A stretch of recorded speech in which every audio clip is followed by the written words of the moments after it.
है आपको कि भारत के सभी प्राइवेट और सरकारी बैंकों में जो है एक खाता खोलना एक बहुत आसान प्रक्रिया हो गई है। आप 5 मिनट के अंदर ही अपने मोबाइल से घर बैठे ही 5 मिनट में नया एक खाता खोल सकते हैं।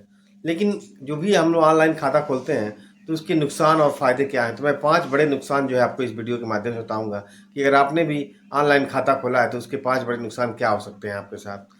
तो वीडियो को बिल्कुल स्किप मत करिएगा, वीडियो को पूरा फुल वॉच करिएगा क्योंकि बहुत सारी नॉलेजफुल जानकारी आपसे मिस हो जाएगी अगर स्किप करेंगे तो। अगर मेरी जानकारी अच्छी लगे तो मेरे चैनल को सब्सक्राइब और वीडियो को लाइक करना ना भूलें। तो दोस्तों सबसे पहले क्या है? तो दोस्तों सबसे पहले हम बात करेंगे, अगर हम लोग ऑनलाइन कोई अकाउंट खोलते हैं तो हमको जाना पड़ता है बैंक के वेबसाइट पे। अगर गलत वेबसाइट पे अगर हम चले जाते हैं तो वहाँ पे हमारी जो सारी डिटेल हम फिल करते हैं वह फ्रॉड के हाथ में चला जाता है। इसलिए एक ऑनलाइन खाता खोलने का नुकसान ये भी है कि अगर गलत हाथों में हम लोग का डिटेल जाता है तो हम लोग के साथ फ्रॉड हो सकता है। और दूसरा क्या है दोस्तों, दूसरा बड़ा रीज़न ये है कि अगर हम लोग ऑनलाइन अकाउंट खोलते हैं, आधी अधूरी केवाईसी जाती है बैंक के पास और हम लोग का खाता जो है फ्यूचर में फ्रीज हो सकता है, बंद हो सकता है। तो ये भी एक दूसरा कारण है कि केवाईसी पूरा ना होने के कारण भी खाता फ्रीज हो जाता है ऑनलाइन अगर हमने अकाउंट खोला है तो।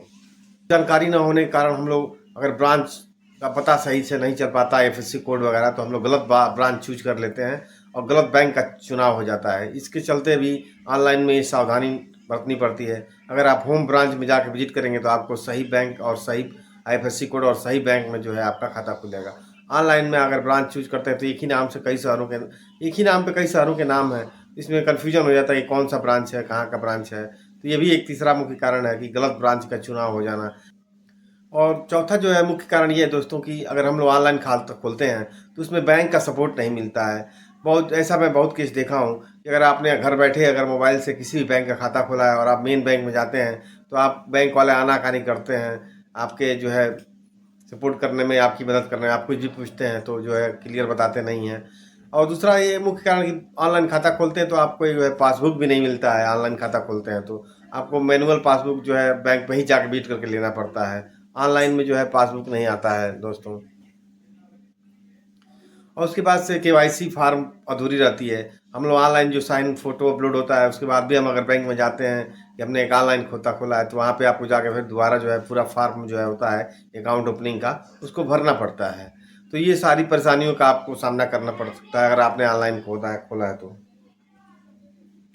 कई बार दोस्तों ऑनलाइन पेमेंट करते समय सर्वर की दिक्कत होती है और सर्वर में पेमेंट करते हैं। जब भी हम लोग ऑनलाइन खाता खोलते हैं तो कुछ ना कुछ पेमेंट उसमें जमा करना होता है, जिससे प्राइवेट बैंक है चाहे सरकारी। तो सर्वर जो है अगर वीक रहेगा तो अगर आपका पेमेंट फंस जाएगा तो उसमें आप कहाँ शिकायत करेंगे? इसमें भी आपको दिक्कत आती है कि आप शिकायत किस बैंक में करेंगे। तो ये कई मुख्य कारण थे जो है ऑनलाइन खाता खोलते समय ये नुकसान होता है। अगर हम ऑफलाइन बैंक में जाकर विजिट करके फॉर्म भर के खोलते हैं तो मुझे बैंक का लिमिट कितना साल में मुझे लेना है, निकालना है, जमा करना है, ये सारी जानकारी जो है वहाँ बैंक पे प्रोवाइड की जाती है। तो ये ऐसी ही जानकारी के लिए मेरे चैनल को सब्सक्राइब करिए। नाम और उसका जो है क्या-क्या डॉक्यूमेंट लगता है, उसका लिमिट क्या है, ये सब सारी जानकारी आपको पहले से पता होना चाहिए। यही ऑफलाइन में ये सब आप बैंक में जाते हैं तो सब कुछ अधिकारियों से पूछ सकते हैं। आप फेस टू फेस बात कर सकते हैं। अगर कोई इन फ्यूचर में कोई समस्या होती है आपके खाते में तो जो है आपका जो है पूरी सहायता होती है। लेकिन ऑनलाइन अगर खाता खोलते हैं तो उसमें जो है आपकी सहायता मुश्किल हो जाती है, आपकी कोई मदद नहीं करता है। दोस्तों अगर जानकारी अच्छी लगे तो मेरे वीडियो को लाइक और चैनल को सब्सक्राइब करना ना भूलें। वीडियो देखने के लिए धन्यवाद। आपका दिन शुभ हो।